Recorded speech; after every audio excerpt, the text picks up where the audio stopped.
don't know about what happens in your home, but we have what are called thermostat wars in our home. There always seems to be somebody wearing out the thermostat, putting it higher or lower. I see a few of you fanning yourselves this morning just a bit, and I've told this story before, but in one of my previous churches, it was such an issue that we literally installed some thermostats that were not connected to anything. And they were right out there in plain view. And in fact, we encouraged the congregation, if you're a little bit cold, if you're a little bit warm, go ahead and adjust the thermostat. And you would be surprised at how often people did that, not knowing it wasn't connected, and they felt cooler or warmer. They actually felt much better, although nothing had actually changed.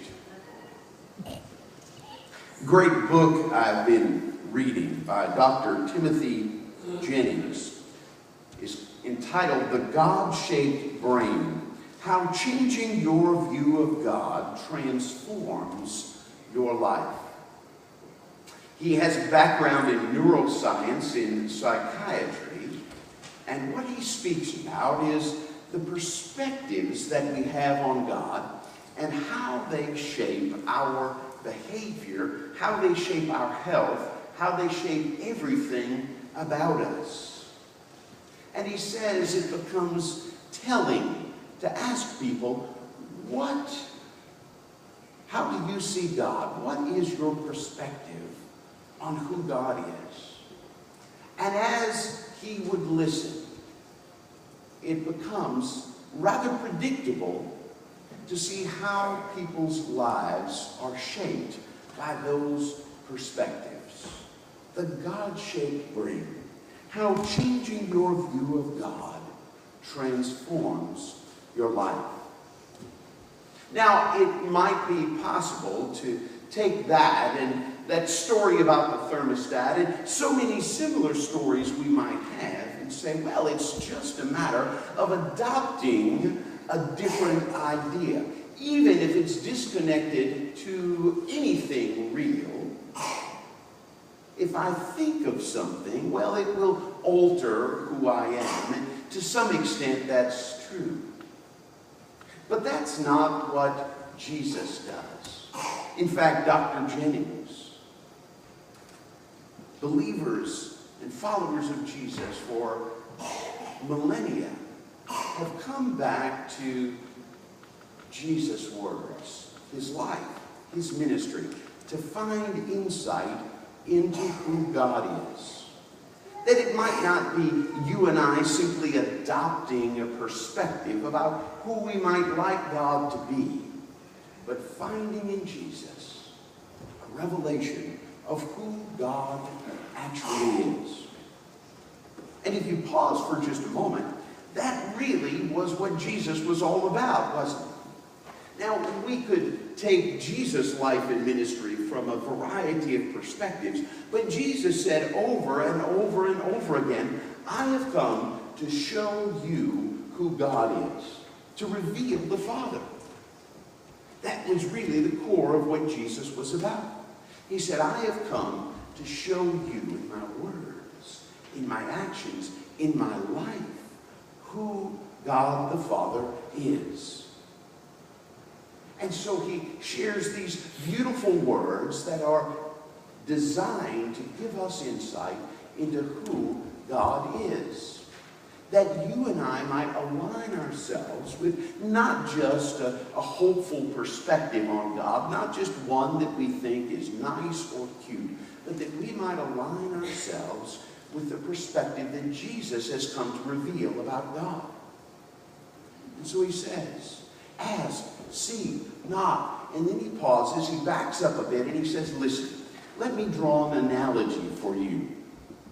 If you, being evil, and he's using a hyperbole there, he doesn't mean we are literally all evil, but if you and I, falling so far short of God's perfection, God's glory, if we know how to love, and he particularly lifts up fathers, if you know how to love and care for your own, for who among you, if your child asked for bread, would give a stone?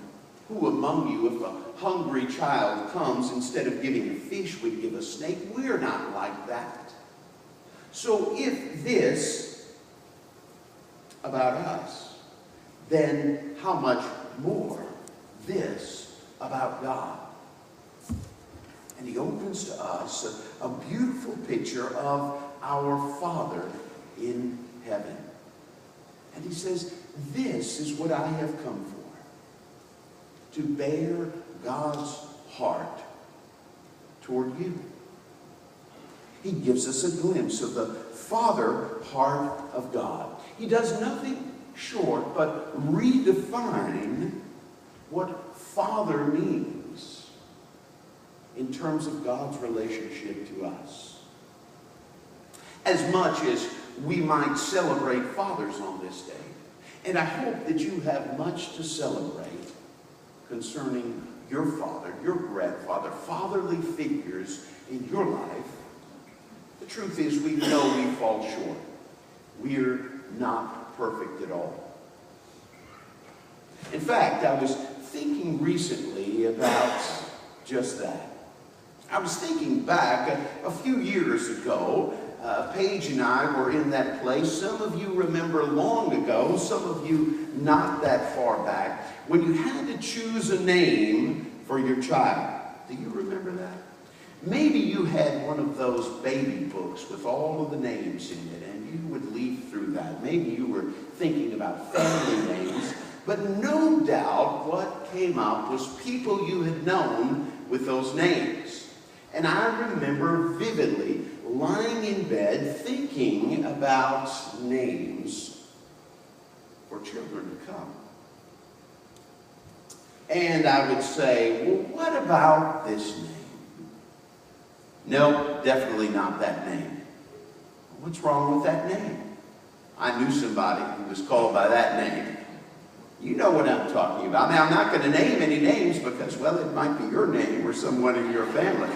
But you know exactly what I'm talking about. No, definitely not that name. I knew someone that was called by that name. I don't want to remember them any more than I have to.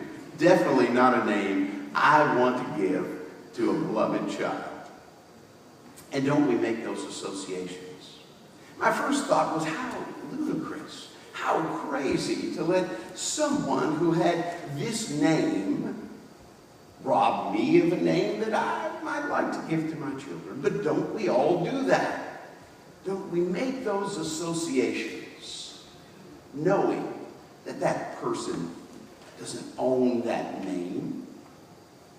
That there are those who do good and do evil called by the whole realm of names that we might know. And so it is with Father. Even in the best of circumstances, we know, you and I as fathers, others as fathers, fall short. But what Jesus does is come and counteract that. Even in the best of circumstances, you love, he says. But that's nothing. It pales in comparison to the Father heart of God. And he redefines what it means for God to be our Father. It's something we know, something we can relate to, an anchor for us, something we can relate to. Oh, God is like a father, but wait a minute. Jesus has redefined this. He has filled it with new content. And if, even in the best of circumstances, this is what a father represents, then God is so much more. And that's what Jesus does. He says, I want you to know something about this God. He is like a heavenly Father